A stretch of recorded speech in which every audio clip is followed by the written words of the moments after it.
Jamani, leo niko kwenye ndoa.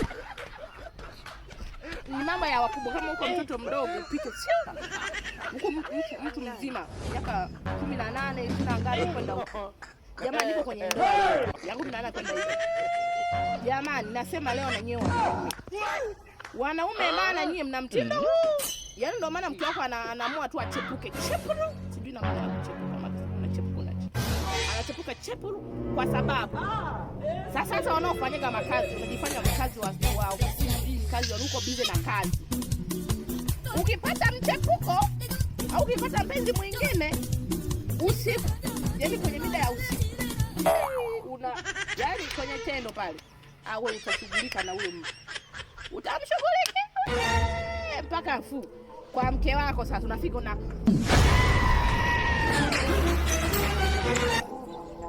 mwanamke naye, kwani unashinda mke wako unashinda kumpa? Jamani, unajua nyinyi wanaume wenyewe mwanamke naye anatoka huko, anajua mume wangu ametoka kazini nini, kuna muda anataka nafasi umpe na nini. Sasa ukifika nimechoka, nani ampe?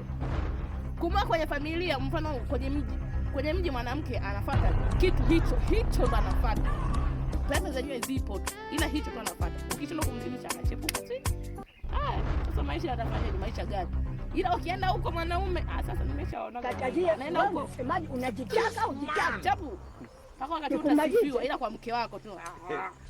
Uweze kupinga na mimi, yaani ni mwanaume achagua mke. Mama, naye anaenda talipa wewe. Hakuna kwa hiyo chapu.